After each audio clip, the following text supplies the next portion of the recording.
जेव्हा तुम्हाला जवळची व्यक्ती इग्नोर करते तेव्हा तिला सुद्धा इग्नोर करण्यासाठी हे करा. मित्रांनो, जर एखादी व्यक्ती तुम्हाला इग्नोर करत असेल, तुम्हाला त्रास व्हावा हा त्या व्यक्तीचा एकमेव उद्देश असेल, त्याच्या वागण्यामुळे तुम्हाला किती त्रास होतो ह्याचं त्या व्यक्तीला काहीच पडलेलं नसेल, तर अशा वेळेस कोणत्या पद्धतीने त्या व्यक्तीबरोबर वागायचे हे आपण आजच्या व्हिडिओतून जाणून घेणार आहोत. जी व्यक्ती आपल्याला इग्नोर करते त्या व्यक्तीला इग्नोर करणं खूप अवघड जातं, खास करून तेव्हा जेव्हा ती व्यक्ती आपल्या खूप जवळची असते, आपल्याला प्रिय असते. पण जेव्हा हीच व्यक्ती आपल्यापासून अंतर राखून असेल, आपल्याला रिस्पेक्ट देत नसेल, तर मग अशा वेळी आपण सुद्धा तिच्यापासून थोडे अंतर ठेवलेले बरे. जेव्हा अशा प्रकारे आपल्याला कोण इग्नोर करत असेल तेव्हा काय केले पाहिजे ह्याबद्दल मी तुम्हाला काही टिप्स आज या व्हिडिओच्या माध्यमातून सांगत आहे.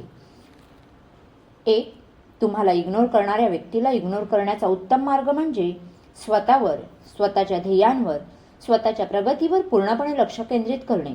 तुमचे छंद, तुमच्या आवडत्या गोष्टींसाठी आवर्जून वेळ काढा. असे केल्याने तुमचा आत्मविश्वास आणि सेल्फ रिस्पेक्ट वाढेल, ज्यामुळे तुम्हाला इग्नोर करणाऱ्या व्यक्तीचा विचार करायलाच वेळ मिळणार नाही. एक लक्षात ठेवा, समोरची व्यक्ती आपल्याबरोबर कशी वागते ह्याचा तुमच्या स्वभावाशी काही संबंध नाही. समोरच्याचे वागणे त्याच्या आतमध्ये असलेल्या गुण किंवा दुर्गुण याचे प्रक्षेपण असते. नंबर 2.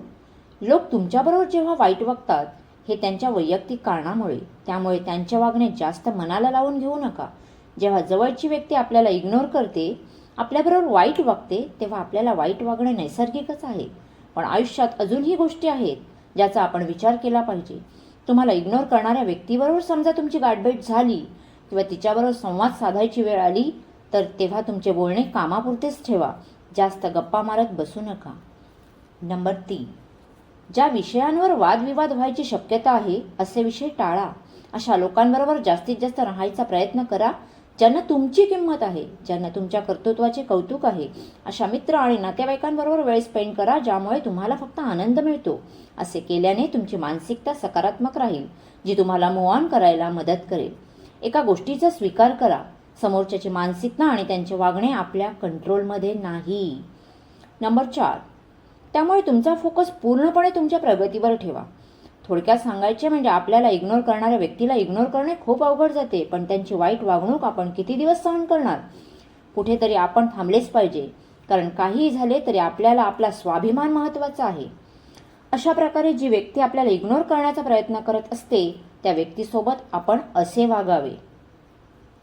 थँक्यू.